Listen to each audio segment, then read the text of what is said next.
que el medicamento le va a provocar al cuerpo, y luego vamos a tener la farmacocinética, lo que el cuerpo le va a hacer al fármaco. ¿Okay? Entonces vamos a tener aquí que vamos a tener el fármaco y el receptor, y pues cuando se unen van a tener un efecto, va a dar la unión de fármaco-receptor, el complejo efector y efecto. Luego vamos a tener otra vez al fármaco-receptor, que va a dar el complejo fármaco-receptor, que va a ir hacia la molécula efectora para dar el efecto.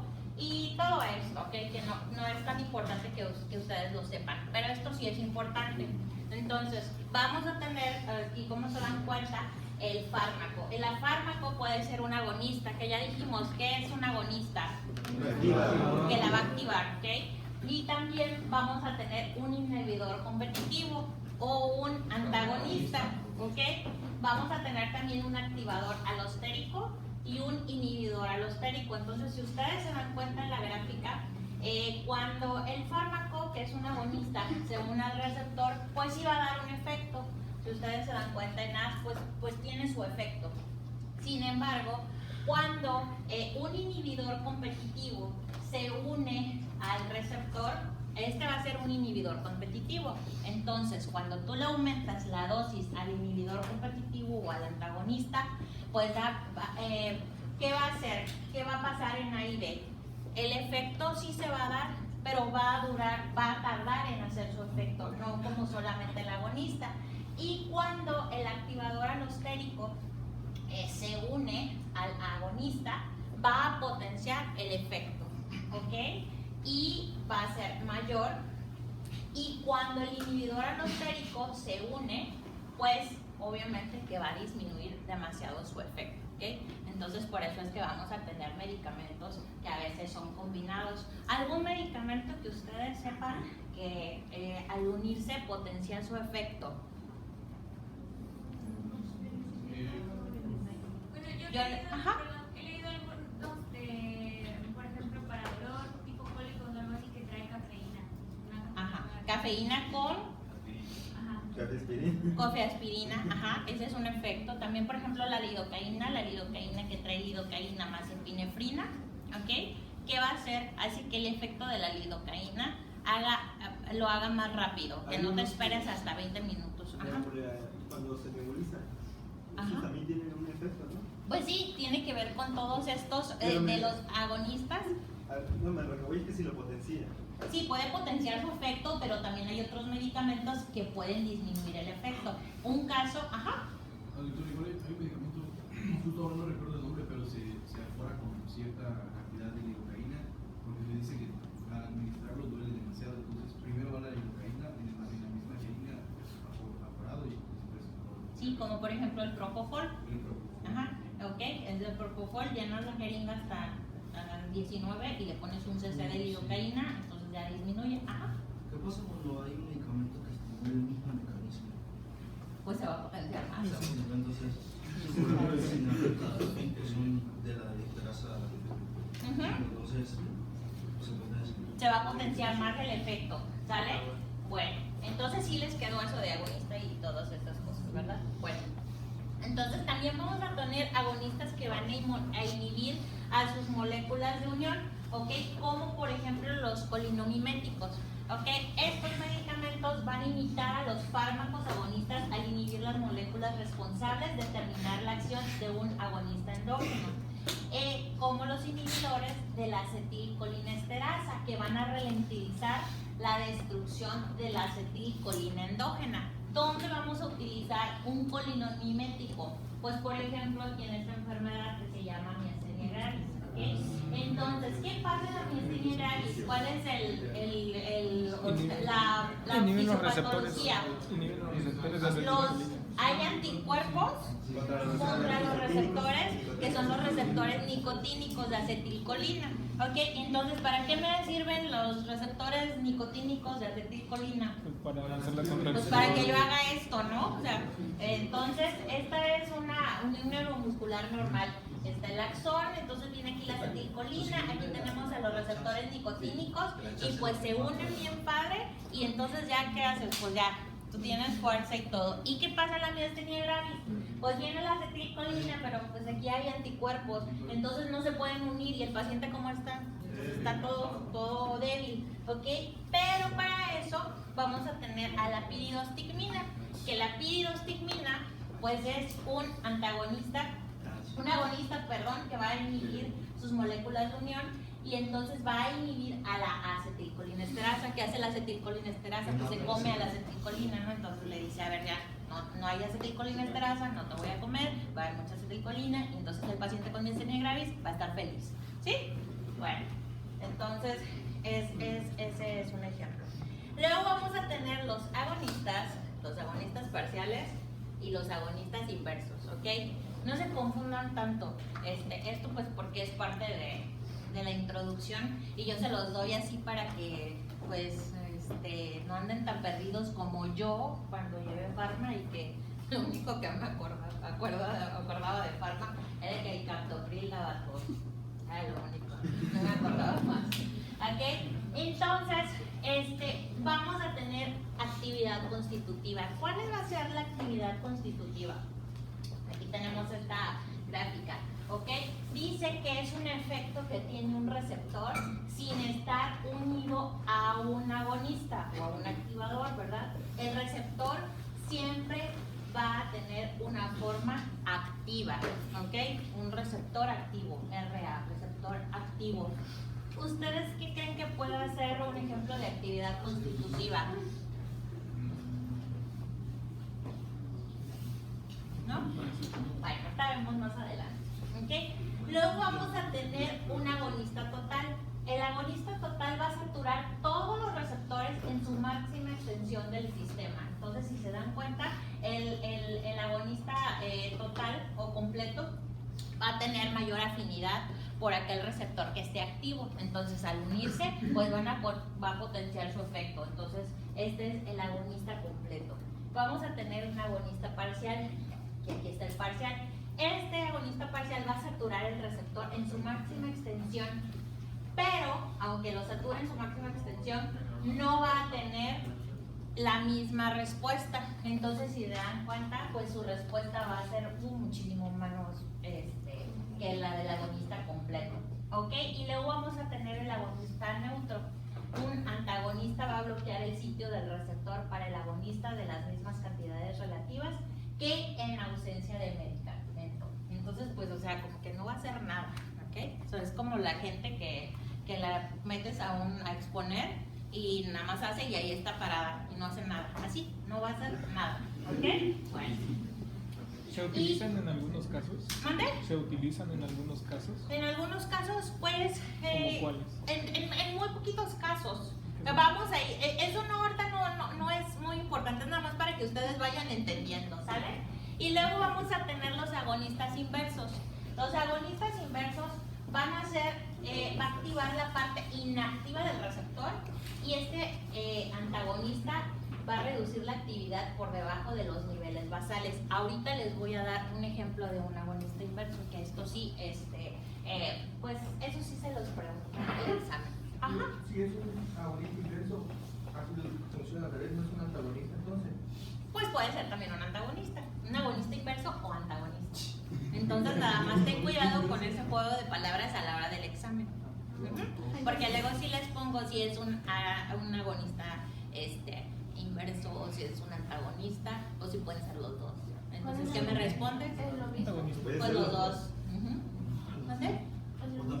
Ajá. ¿Ya? Si uno por una tablita hay unos que los polinomiméticos también pueden funcionar. Es como, si lo miras del lado de la acetilcolina, sería agonista, pero si lo miras del lado de la acetilcolinesterasa, sería antagonista. Ajá. ¿También? Sí. Doctora, ahí no entiendo esa parte de activa, la parte inactiva del receptor. Es que leí que más bien disminuye los niveles de actividad intrínseca, o sea que es la actividad constitutiva, como GABA, por ejemplo. Ajá. Ahorita vamos a ver un ejemplo del GABA, para que te quede más claro. ¿Sí? Ok. Bueno, entonces, la actividad constitutiva es lo que siempre va a estar, ¿ok? Entonces, el agonista total es el que va a saturar todos sus receptores y va a dar una máxima respuesta. El agonista parcial es el que aunque sature todos los receptores, no va a dar una respuesta completa, sino más o menos, ¿ok? Luego vamos a tener el agonista neutro, que no va a hacer nada, y luego vamos a tener el agonista inverso, ¿ok? Que va a ser el efecto contrario. Entonces, bueno, aquí hay un efecto de un agonista parcial, que tenemos al pindolol. No sé si lo leyeron ustedes. ¿Qué es el pindolol? Ahí dice, ¿verdad? Que es un beta bloqueador. Entonces, ¿qué hace el pindolol? Pues va a disminuir la frecuencia cardíaca y también va a disminuir la presión arterial y también va a funcionar como un antagonista competitivo, ¿ok? Entonces, el pindolol no va a afectar la frecuencia cardíaca ni el gasto cardíaco en reposo, solo en ejercicio. O ¿qué pasa cuando hay ejercicio? ¿Qué se libera? Ácido láctico. Bueno, aparte del ácido láctico, algo que te sube la frecuencia cardíaca, que te sube la... ¿Endorfinas? Sí, endorfinas también liberan.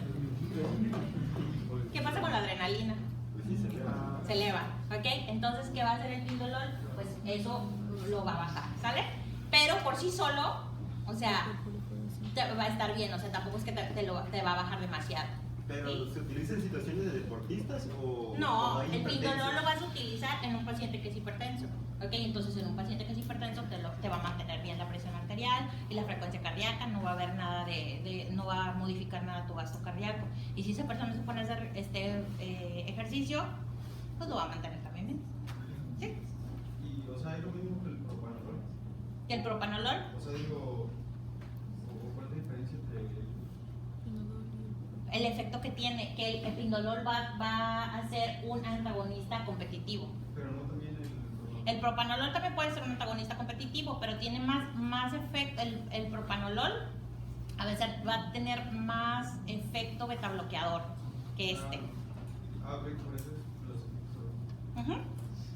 Bueno, entonces tenemos aquí un caso clínico. Ok, este es un señor de 58 años que viajaba de Guadalajara a Tlaltenango, Zacatecas, por autobús, y al llegar a su destino el paciente no despierta, está en un sueño profundo. Es llevado al centro de salud y sus signos vitales son los siguientes: tiene una TEA de 90-60, una frecuencia cardíaca de 55 y está saturando 88. Se le coloca oxígeno por puntas nasales, así como una cánula de Guedel, y ya satura el 94%. Se sospecha de intoxicación por benzodiazepinas, ¿ok? Y entonces se le aplica flumazenil intravenoso y entonces el paciente despierta de manera eufórica, refiere no acordarse de nada de lo que pasó. Lo último que se acuerda es de haber tomado un refresco que le ofrecieron en la central de autobuses, ¿ok? Entonces, aquí, ¿cómo está funcionando el flumazenil? Un antagonista. Un antagonista o un agonista inverso, La ¿ok? Porque ¿qué hace la benzodiazepina? Y pues de manera. ¿Qué hace la benzodiazepina? Sí. Pues sí, te está sedando. Entonces tú estás utilizando un agonista inverso o un antagonista, que es el flumazenil, ¿sí? Para bloquear su efecto. Más bien para revertir el efecto de la benzodiazepina, ¿sí? Inhibir la molécula. Para inhibir el efecto de la benzodiazepina. ¿Qué hace la benzodiazepina? Estimula los receptores de grado.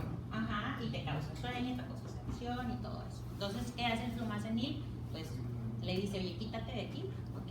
Y entonces, por eso el paciente, ¿han visto ustedes algún paciente que haya ya así intoxicado? O de las mujeres que luego se toman pastillas porque las dejó el novio. ¿No han visto? Bueno, entonces les ponen flumazenil y se despierta. ¿Qué hace la benzodiazepina? La benzodiazepina te tranquiliza, te hace sentir así que todo es color de rosa y todo padre. Y el flumazenil, pum, te despierta y se despiertan todos eufóricos, que no saben, van a hacer un efecto pues adverso, un efecto contrario, un efecto inverso. ¿Sí? Entonces sí quedó lo del agonista inverso o antagonista. ¿Sí? Bueno, para que no se les olvide porque se los preguntan en el examen.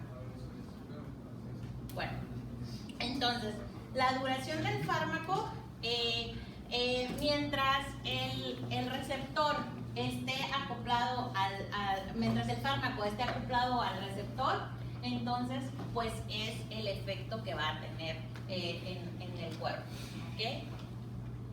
En el caso de fármacos que se unen covalentemente al sitio del receptor, como la aspirina, ¿ok? El efecto puede persistir hasta que se destruye el complejo fármaco-receptor y se sintetizan nuevos receptores o enzimas, ¿sale? Entonces, como el efecto de la aspirina. Bueno, pues los receptores, para que el fármaco se una, van a haber receptores selectivos o también que puedan cambiar la función. Y también se van a unir algunos medicamentos a sitios de unión inerte, ¿ok? Estos sitios van a ser, por ejemplo, a una molécula no reguladora como la albúmina plasmática. ¿Qué va a pasar con la albúmina? Lo va a transportar. Exacto, solamente lo va a transportar, ¿ok? Entonces, esto para que sepan que hay sitios de unión inerte. Ok, entonces los principios farmacocinéticos, aquí les puse un ejemplo. Por ejemplo, un paciente que está convulsionando, ustedes lo ven, está tirando, está convulsionando, pasa esa crisis convulsiva, tú no saben si fue una convulsión o a lo mejor que parezca otra cosa, no sé, un ataque cardíaco, no sé, dependiendo de la edad que tengan. Entonces lo llevan al hospital, le hacen un electroencefalograma y le dicen sí, es una convulsión, ¿ok? Entonces le recetan ácido valproico, ¿ok? Y entonces el paciente toma el ácido valproico, se libera ese ácido valproico, se absorbe, se distribuye por todo el cuerpo, penetra diversas capas de intestino, capilares, barrera hematoencefálica, y entonces este medicamento entra como profármaco, ¿ok? Al cuerpo, y entonces debe de ir al hígado, ¿ok? Como profármaco, porque es un metabolito inactivo. Entonces ya ahí se metaboliza, se hace activo, y entonces pues ya después se libera hacia el sistema nervioso central, aumenta el GABA, que es inhibitorio, y entonces disminuye la excitabilidad, y entonces el paciente está bien. Después de eso se elimina, que es sobre todo pues vía renal, ¿ok? Entonces aquí quiero que tomen en cuenta que hay muchos fármacos, sobre todo los que tomamos, que van a ingresar como profármacos, o sea, son inactivos. Entonces tienen que ir hasta el hígado para que se puedan activar, ¿sale? A diferencia de otros fármacos que no van a necesitar esto, como por ejemplo, tienes, no sé, te dieron un golpe aquí en la espalda y te duele y te recetaron Voltaren, ¿ok? Eso no, eso pues se unta porque es transdérmico, es un analgésico, entonces inmediatamente ahí va a hacer su efecto porque su metabolito ya está activo. O también tenemos EMLA, ¿verdad? Que es lidocaína. Entonces alguien que se va a hacer, no sé, se va a tatuar la ceja o otra cosa, o un niño que vas a canalizar, pues le pones y no va a hacer todos esos efectos, ¿ok? ¿Por qué? Porque la molécula ya está activa, va a ser soluble en lípidos, ¿ok? Y bueno, ¿y cómo va a hacer que esto sea posible y que se transporte sin todos? Pues por medio de la permeabilidad. Va a ser por difusión acuosa, difusión de lípidos, transportadores especiales, endocitosis y exocitosis, que eso no me voy a meter tanto porque pues eso ya ustedes lo llevaron en qué, en bioquímica o en qué, bueno, no sé en qué cosa lo llevaron. Ok, difusión acuosa, solamente que les quede claro que van a ser en compartimentos más grandes del cuerpo, espacio intersticial, citosol, las zonas de obstrucción en la membrana epitelial. Van a estar impulsados por la ley de Fick, de donde haya más a donde haya menos, y que van a ser moléculas con un peso entre 20.000 a 30.000. La difusión lipídica, va a ser el factor más importante, porque pues vamos a tener muchas barreras lipídicas en el cuerpo, y se va a determinar por el coeficiente de partición acuosa entre el lípido y agua, que va a ser el pH. Los transportadores especiales, que van a funcionar por medio de transporte activo o difusión facilitada, que van a ser selectivos, saturables y susceptibles a inhibición. Y la endocitosis y la exocitosis, que la endocitosis va a ser el proceso por el cual una sustancia se va a unir al receptor de la superficie de la célula, es circundada por la membrana celular y es llevada al interior de la célula. Después de esta vesícula se degrada cerca del citosol. Exocitosis va del citosol a la célula, y aquí tenemos un ejemplo de la vitamina B12, ¿ok? La vitamina B12, ¿qué es lo que ocupa? Un factor intrínseco, ¿no? ¿dónde está el factor intrínseco? Exacto. Entonces, ya se une y entonces pues ya se va la sangre, ¿no? Y entonces ya se te sube la hemoglobina, ¿no? Bueno, y eso, ¿vale? Entonces, ustedes deben de saber que para que un fármaco se lleve a la venta al público, debe de pasar varios pruebas y varios estudios para que se pueda comercializar este fármaco. No sé si se acuerdan que en pandemia, pues en pandemia ustedes en que estaban en prepa, ¿no? Todavía, fue muy sonado lo de la vacuna y que decían, ay no, es que está en fase 3, es que está en fase 4 y que no sé qué. Bueno, entonces vamos a hablar rápidamente de esto. Entonces, primero, alguien muy inteligente, porque pues gracias a Dios que hay gente inteligente y que le gusta ser minuciosa, ¿verdad? Porque pues, gracias a eso nos recobramos la salud. Entonces dice, ay mira, creo que esto puede ayudar al paciente, o yo creo que esto va a hacer que mate al COVID. Entonces, pues es un producto biológico, lo ponen in vitro, que eso más o menos lleva un aproximado de 2 años, por eso es que era tanta la controversia que había con las vacunas. Y después, ya que lo pusieron in vitro y que ya vieron que hay síntesis química, que optimización y cómo se comporta, pues ya después llevan a probarlo en animales. La prueba en animales va desde aproximadamente 2 años. Y después de que lo prueban en animales, entonces dicen, bueno, ahora sí vamos a empezarlo a probar en humanos. Y va a haber 3 fases, sobre todo en humanos. La fase 1 es para ver si es seguro, es un farmacocinético seguro, que se va a ver en una población de 20 a 100 sujetos. Generalmente esta prueba se va a llevar en pacientes que sean sanos. Si por alguna razón, por ejemplo, es un medicamento que va a ser para VIH o un medicamento para cáncer, entonces que son muy, muy tóxicos, dicen, bueno, pues vamos a agarrar una población que esté enferma, ¿no? Entonces, pues lo usan con esas personas que estén enfermas, ¿ok? En este caso, es un estudio abierto, ¿ok? Se va a hacer en centros de investigación, o sea, el paciente y el investigador saben lo que le están aplicando a la muestra, ¿ok? Para ver cómo va a ser su efecto. Y ya después pasa a la segunda fase, que van a ser de 100 a 200 pacientes. Entonces, en esta segunda fase van a ser los pacientes con la enfermedad objetivo a tratar y va a ser simple ciego. Entonces, a unos les van a dar placebo, a otros no les van a dar placebo, les van a dar el medicamento pues para ver cómo se están comportando. La fase 2, se va a llevar a cabo en los hospitales universitarios. Que fue también lo que pasó en una de las fases con una de las vacunas, no me acuerdo si era la Abdala o no sé qué, que se le empezaron a practicar, inclusive en Monterrey había una, y después tenemos a la fase 3, donde ya se van a involucrar a más gente, de 1000 hasta 6000 pacientes. Va a ser doble ciego, van a minimizar aquí los errores que tuvieron en la fase 1 y en la fase 2. Ok, si se dan cuenta, en la fase 1, fase 2 y fase 3 va a haber aproximadamente 4 años. Después de que pasan estos 4 años, pues ya se aplica el nuevo fármaco, ok, y aquí también se van a ver pues las reacciones adversas que pueden provocar, y ya después pasa a la área de comercialización, ya se hace comercial, se vuelve patente, y ya después más o menos de los 20 años pierde la patente y entonces ya se hacen como que genéricos, ¿ok? Entonces, no sé si saben, por ejemplo, creo que hace unos meses atrás hubo muchos pacientes que demandaron a AstraZeneca, porque AstraZeneca, o sea, la vacuna de AstraZeneca tuvo muchos efectos en las personas. Uno de estos fue, no sé si saben, este actor Juan Pablo Medina, que le tuvieron que amputar la pierna. ¿Por qué? Porque causó, pues le hizo una trombosis y entonces pues le tuvieron que amputar la pierna. Entonces, ahorita AstraZeneca pues está sufriendo demandas. ¿Por qué? Pues porque se están viendo apenas los efectos adversos que está teniendo sobre todo la vacuna de COVID.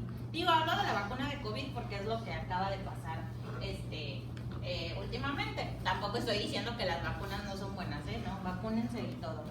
Entonces, esto para que les quede claro, ¿sale? Entonces, no sé si tienen alguna duda. ¿Hasta aquí? ¿No?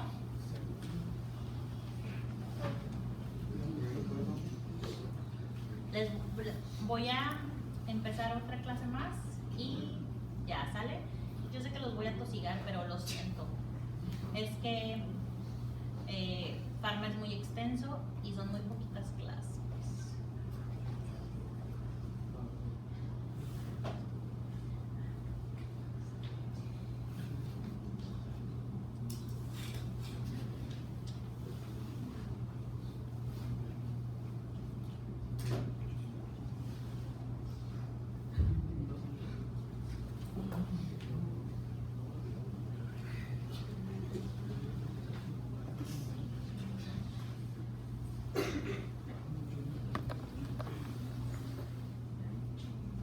Ok, entonces vamos a seguir con farmacodinamia, ¿ok?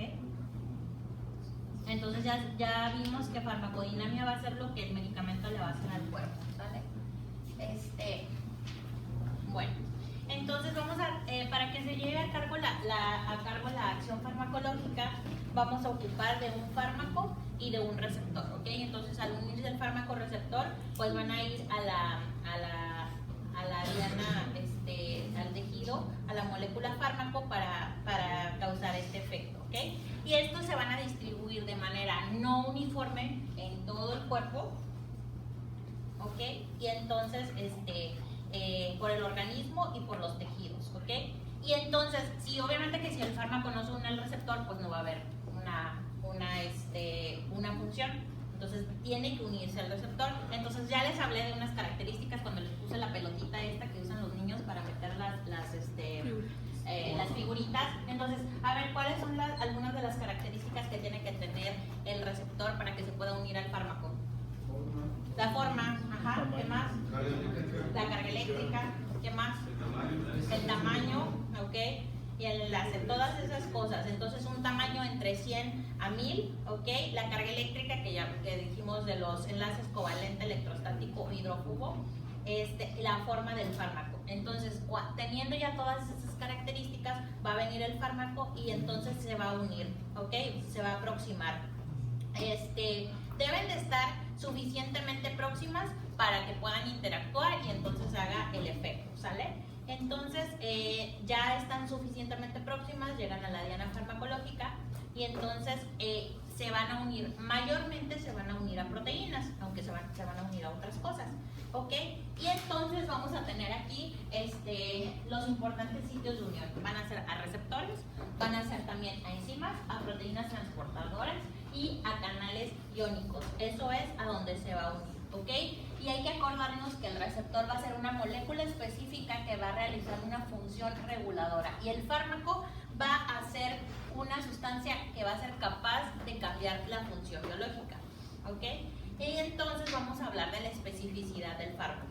Entonces, la especificidad del fármaco nos va a ayudar a nosotros para saber la utilidad terapéutica, porque pues al final eso es lo que nosotros queremos hacer, ¿no? ¿Qué utilidad terapéutica voy a tener para que pues a mi paciente le vaya bien? Entonces, la especificidad elevada por el lugar de unión, entonces que va a ser mayormente a proteínas, van a estar las proteínas, la diana farmacológica y la especificidad al fármaco. Para que tenga una buena especificidad del fármaco, deben de ser recíprocos, ¿ok? Al ser recíproco el fármaco con el receptor, pues se van a reconocer y entonces pueden dar la diana farmacológica, ¿ok? Vamos a tener el receptor del fármaco y vamos a tener acciones mediadoras, ¿ok? Entonces ahorita estamos hablando de la especificidad de los fármacos y aquí viene un ejemplo de la angiotensina, ¿ok? ¿Qué es la angiotensina? El estímulo que se utiliza para la producción de esteroides. ¿Pero qué hace la angiotensina? Vasodila. A nivel de musculatura lisa. De musculatura lisa, cardiovascular. Bueno, va a actuar a nivel de musculatura lisa, cardiovascular y también en el túbulo renal. Pero este efecto, ¿ok?, va a carecer de su mismo efecto en otros sitios que también tienen músculo liso, ¿ok? Entonces, no todos los fármacos van a actuar con especificidad absoluta. Ahorita vamos a ver qué es eso de especificidad absoluta, ¿ok? Por ejemplo, los antidepresivos tricíclicos, ¿ok? Los antidepresivos tricíclicos no van a tener especificidad absoluta, ¿ok? Y al no tener especificidad absoluta, van a bloquear los transportadores. Bueno, el mecanismo de acción de los antidepresivos tricíclicos es bloquear la transportación de las monoamidas. Pero al no tener una especificidad absoluta, va a tener mayores efectos secundarios en el paciente.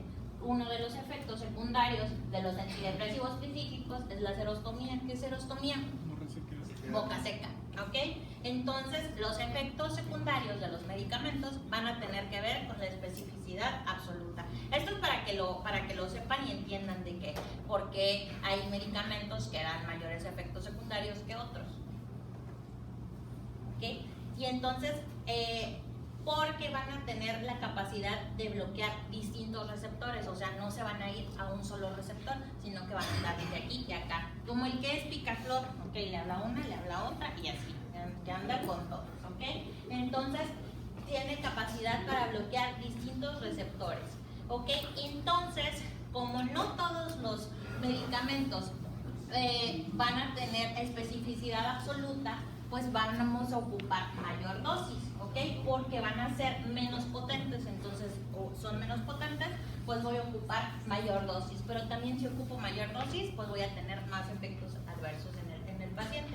Entonces va a haber mayor probabilidad de que actúen en otro lugar de acción al primario y entonces esto se va a asociar a la aparición de efectos secundarios, ¿ok? Entonces aquí tenemos un receptor, ¿ok? Y tenemos el fármaco, entonces pues aquí tenemos la angiotensina, ¿ok? Entonces la angiotensina pues va a estar, tiene especificidad absoluta, o sea, va a estar su receptor y se va a unir directamente a su receptor y entonces va a ser su efecto, pero va a tener especificidad absoluta para el músculo del corazón y el tubo renal, pero no va a tener ese efecto en otro sitio donde también haya músculo liso, ¿ok? Y por otro lado vamos a tener otro fármaco que, si se dan cuenta, pues aquí no hay especificidad porque no se puede unir por ninguna manera que ustedes lo quieran ver.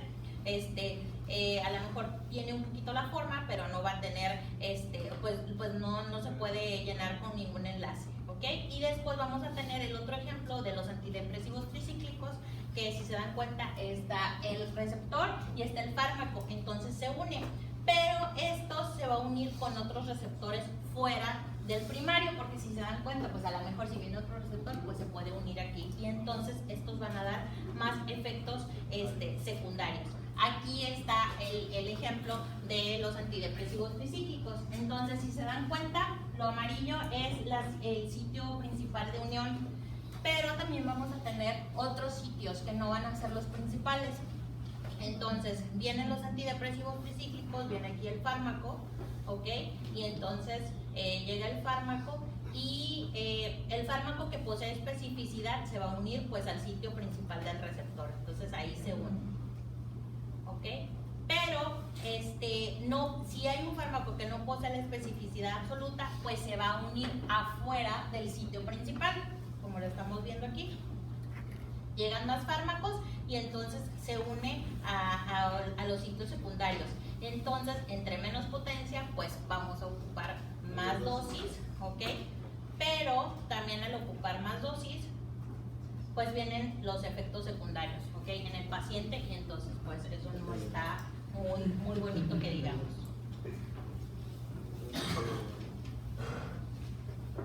Bueno, hasta aquí lo voy a dejar porque ya son 8:44, ¿ok? Entonces no sé si tienen alguna duda. Y hoy en la tarde, ¿quién es jefe de grupo?